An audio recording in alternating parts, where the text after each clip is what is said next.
Okay, problem 42. It's a very interesting problem. Um, and normally we have this one, in quiz or in the final. So I think if you can deal with this, you might have, good understanding of using the Mohr circle in structural geology. So it's one of the important questions that you have in this part of your lecture. Here we have one particular example, but this can be, anywhere else on any kind of faults. But here, the example that it's given indeed is Johnson Valley Fault in California. And we know it was an earthquake with magnitude of 7.5 on this fault on June 1992. And after this earthquake happened, geologists had a big discussion that probably it's the right time to inject the water along the fault plane, because the water, it's going to lubricate the fault plane and it will keep the stress built up with the low amount of not much stresses, and then we would have the small earthquakes with high frequency. So what that means, it means if you inject the water along this fault plane, you're gonna lubricate the fault, and the fault, it's gonna move more frequent, and because it's moving more frequent, the size of the size of the earthquakes, or the magnitude of the earthquakes, it's gonna be smaller than 7.5. For instance, if we have like an earthquake of 7.5 every 200 years on this fault, as example, after injecting water along the fault plane, we might have tens of earthquakes with magnitude of 4 every 20, 30 years. So the question indeed here is asking how much pore pressure is needed to lubricate this fault plane. Then we can have small earthquakes happening more frequently, and we can prevent having a large earthquakes in that area. Some of information are given. So if we go through it one by one, I will show you how you can use this information to plot on the graph, and how you can come up with the answer. So for sure, for drawing the Mohr circle and showing the effect of the pore pressure, two elements are essential, right? One is the Mohr circle itself, and the other one is the failure envelope. So some of the informations are given here. I'm going to use one by one and show you how you can use those. Let's start from if you go through it, you will see the sigma 1 is given, it's the orientation of sigma 1 is given, it's 7 degrees from north, right? So if I'm going to show this on this plane, on this map, it will help me to understand better. I recommend you read one by one and put the information on the map. So sigma 1 is 7 degrees from north, or oriented 7 degrees. So you see you have the north arrow here. I will use that one, and I will draw a line parallel with that, which is showing the north in just right here, right? I just copied the north direction to here. I'm going to take my protractor, and I will, from this line, I'm going to show with the blue line, from this line, okay, from the north, you can go 7 degrees, and that's going to be the direction of your sigma 1. Okay, let's call this one sigma 1, and this angle, it is 7 degrees. Okay. So as you're seeing in this picture, so because I plotted sigma 1, I want to show sigma 2 and sigma 3. We know this fault is struck slip fault, and in this situation, sigma 2 has to be perpendicular to the Earth's surface, and I'm showing with the point This is sigma 2, and sigma 3, indeed, it's perpendicular to the sigma 1, right? We know all of them are perpendicular to each other. Let's say this is the direction of sigma 3. Okay, so what I can, okay, let's keep this one as it is. We keep going on the problem, and it says the sigma 1, okay, is 10 megapascal.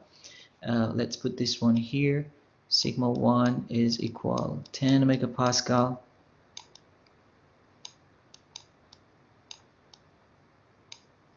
And another piece of information is given mu.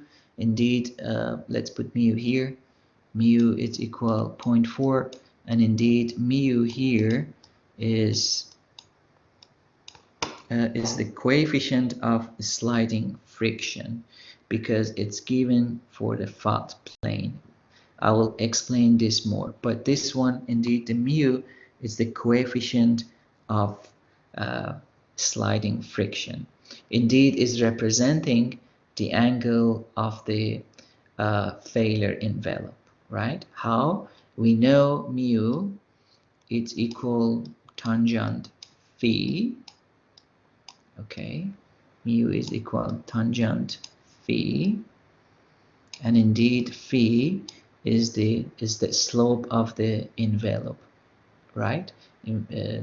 So from here you can actually, if I need phi for my graph, so I can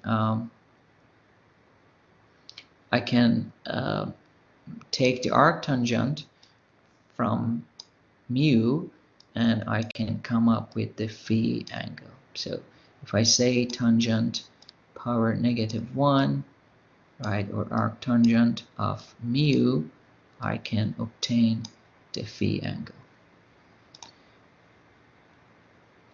So here I'm going to calculate the phi. If I take the let me calculate this. The arctangent of 0.4 is indeed 21.8. 21.8. And then from there, okay, so let me box the information that I had. I had one piece here, I had one piece here. For sure, for drawing the envelope, I need the angle, so that's why I converted mu to the phi. And then the next piece of information, it's sigma 3, which is given, and it's about, yeah, it's indeed is 6 megapascal.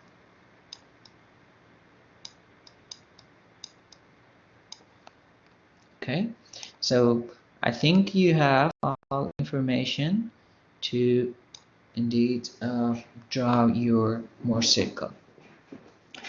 So let me draw my graph. Here it's a y-axis, x-axis, and I know that the x-axis is non-Mohr stress and the y-axis is shear stress. And I'm going to draw the failure envelope with the angle of 21.8. So how I should draw this angle? I know this line, you know, it has to be here, but it has to be like this. But is this one, it's ending to this point, or ending somewhere here, or ending up there, right? If the rock is not broken, and the cohesive strength of the rock it's given, you can actually use that point to draw the failure envelope. But the rock, if it's, you know, fractured or it's faulted like this example here, then the cohesive strength along this fault plane is 0, right? Let's say if you take these two blocks out of that space and just place it next to each other, there is no you know, cohesive strength. There is no you know, there's nothing that keep these blocks next to each other. Okay, that's why this is broken, and therefore the mu, we called it as a coefficient of the sliding friction. Otherwise, if there is no fault in the rock, or no fracture on the rock, or there is no failure plane in the rock, in that case we call mu as a friction of coefficient of internal friction. So here, because the rock is broken, indeed the cohesive strength of the rock along this fault plane is 0. In that case, I should start from the origin, right? I should start from the origin. Let me change the color. Let's say from the origin. I'm starting from origin because this rock, it's faulted already. So you can put the protractor here, and you can find the angle of 21.8 somewhere here. You can do in one side, and you can do on the other side as well. Okay, so this angle this is like a line parallel with sigma n, and this angle here, this is phi, and indeed is equal 21.8. So what you can do, you can actually scale your sigma n and sigma s, and it doesn't really matter. You can scale it like like this, like 1, 2, 3. You can also do like 1, 2, 3. It doesn't really matter. So I would go with the larger number, that you have more space, and you can deal with this larger circle. That's gonna make much more easier. If you are short in this line, you can still you can actually continue this line until somehow covers your circle. So let's say because I don't have a specific good tools here. I'm just going to assume here this point is 10 megapascal. Okay, let's say I scaled it, and here I have 10 megapascal, and at this point I have the 6 megapascal. Okay, here it's 6 megapascal. So the center, it's going to be 10 plus 6 divided by 2. 10 plus 6, it's 16 divided by 2, 8. So here is the center, and the radius is 2 megapascal, right? You can use your protractor, you can use your compass to draw your circle with a radius of 2 megapascal.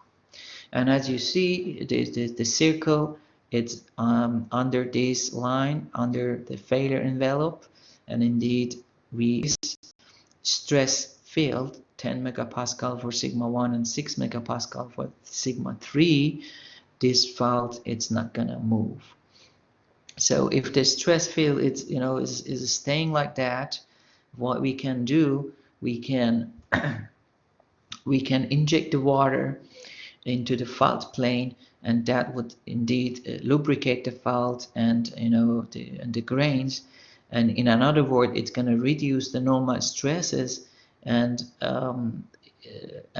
subsequently it's going to move the circle from where it is towards the origin. So again, similar to problem 41, take a piece of vellum paper, put it on top of this graph, trace the circle, put the sign on the center, and then move your vellum paper towards the origin until we get the fault plane reaches to the envelope.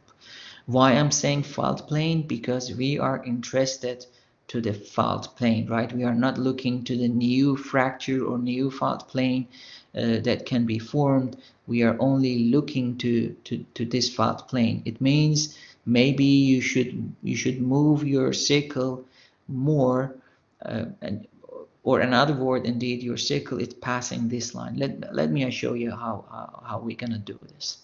Because here the fault it's given, I need to show the fault plane on my Mohr circle, right? Because I am going to look at particularly on that fault plane. I want to lubricate that fault plane. So for driving the fault plane here, I need a theta angle, and the theta angle based on definition is the angle between the fault or failure plane and sigma 3. So how you can find that? Indeed, you can go back to the map, right? We know the angle between north and sigma 1 at 7, and we know, the angle between sigma 1 and sigma 3 is 90 degrees. Well, and where's the north, you can actually measure the orientation of the fault with respect to the north, and you can come up with the angles here. Let's say I did those and I come up with, let's say about 6, let's say I measured this angle and I come up with the angle of, let's say I got 31 here. Okay, the angle between sigma 1 and the fault is 31, and the angle between fault and sigma 3, it has to be about 59, right? So which one is the theta angle? The one that is the angle between sigma 3 and the fault plane. So theta angle indeed is 59. Here you have the theta, and you multiply 59 by 2, it's going to be 2 theta, and 2 theta, it's going to be plotted here. So am I going to work on the positive side or negative side? And we said based on the conventional rule for geologists, for structural geologists, if this fault is a left lateral, go with the positive side. If this fault is a right lateral, go with the negative side. So as you see here, that's a right lateral structural fault. You should work with the negative side. So theta angle is 59. You multiply it by 2, it's going to be 118. So you take your protractor, and let me show it with green color. So you take your protractor from here, you go clockwise 118 degrees, okay, somewhere here. That's it, 90, let's say 100 and 118, okay. So let me show this one here. This angle is 2 theta, and indeed is equal 118. Okay, so now you take a piece of vellum paper, you trace the circle on it, you trace the fault plane. Okay, also you trace this point, and you move the fault plane. You move the circle. You move the vellum paper towards the origin, and let's say I did that, and I end up somewhere.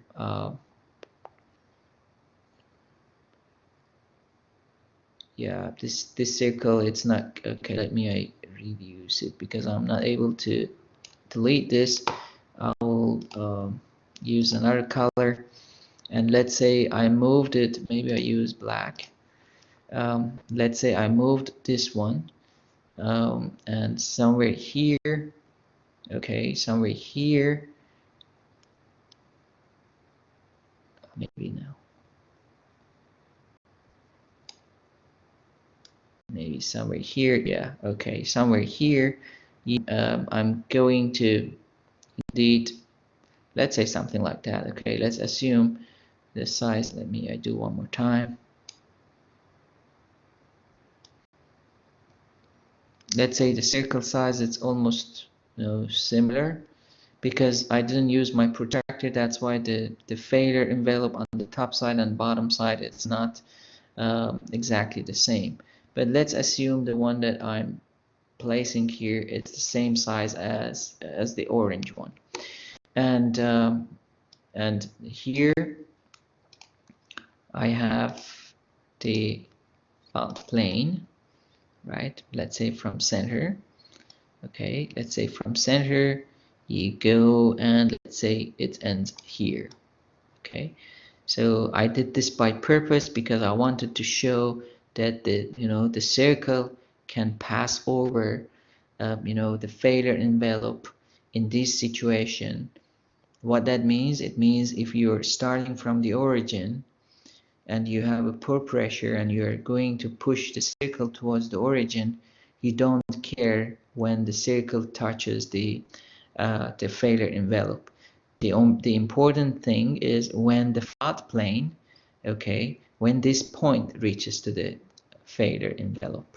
So let's say it reaches to the failure envelope here. So indeed at this situation, okay, at this situation, the fault is going to start to move because we're going to have failure along this 2 theta, which is the fault here. So that's the almost we are at the end of of this problem. So what you do, you knew what was the center, right? It was 8. And you know where is the center for this, right? You can read from the graph. And indeed, the answer is, let me show with the green. So you should measure this distance, how much the center, okay, it's moved from its original location to the secondary location that we call it as effective stress, right? I'm going to show with the X value, and indeed, if I inject X much of, water pressure into the fault plane, I will help to lubricate the fault, and fault can move much more frequently, and the movement, and as much as the movement increases with time, there is less stress built up and there is less earthquake with a large magnitude. We're going to have a lot of earthquakes, the frequency will increase, but the magnitude will decrease. So by doing this, indeed, you come up with the X number, and that is the pore pressure is needed to help a movement along the fault plane. Okay, perfect. So I'm going to stop here for today, and we can continue with problem 43 next week. So after tomorrow, you have a quiz from the lectures, right? As we discussed. I think you should concentrate that. Therefore, I don't give you more exercise today. We can work on those chapters, and the next week and the week after we have time to finish things, and we can have also review sessions before the final exam. Thank you very much and have a good day.